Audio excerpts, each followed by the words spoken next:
এইরকম জিনিস দেখে কার কার লোভ ধরে গো? আমার তো এখন ভিডিওতে ভয়েস দিতে গিয়েই জিভে জল এসে যাচ্ছে। মা কোথা থেকে একটা কুড়িয়ে এনেছে, আমি খেতে শুরু করে দিয়েছি। আর এখানে এটা হচ্ছে করবী ফুল, পিঙ্ক কালারের। এই ফুলটা ঠিক মানে পারফেক্ট নামটা আমি ঠিক জানি না। হয়তো যেটা বলছি সেটাও ঠিক হতে পারে, আর হয়তো আমি যেটা ভাবছি সেটাও ভুল হতে পারে। আর এই দেখো ফুল ছাতা দিয়ে পারছি, আর এই ফুলের গন্ধটা পুরো চকলেটি ফ্লেভার, আর এত সুন্দর গন্ধ। কাদের কাদের বাড়িতে এই ফুলটা আছে আমাকে কমেন্ট করে জানিয়ে তো। ফুল পাড়ার চক্করে তো ছাতাই ছুঁড়ে ফেলে দিয়েছি। আর এখানে দেখো কটা মাত্র ফুল হয়েছিল, ছোটোবেলায় তো এই ফুল তুলে, আর আমাদের এখানে আরেকটা গাছ হতো পুরো জুঁই ফুলের মতো ফুল হতো, এত সুন্দর মারাত্মক গন্ধ ছিল। ছোটোবেলায় তো নিয়ে খুব খেলতাম। এদিকে বোন তো ফুলে ফোকাস করতে গিয়ে ফুল আর ফোকাস নেয় না, বাড়ি ঘর ধরে ফোকাস নিয়ে নিয়েছে। আর ফুলের গন্ধটা যা মারাত্মক। আর এখানে দেখো জামা কাপড়ের মধ্যে আমি ওগুলো সব ওকে ধরিয়ে দান করিয়ে দিয়েছি। আর ফুলগুলো দেখো কি মারাত্মক পিঙ্কিশ টাইপের।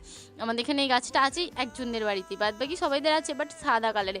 আর এখানে গোলাপ দিয়ে ডেকোরেশন করেছি ছাতা নিয়ে তুলবো বলে, দেখো গোলাপ সব বাইরে চলে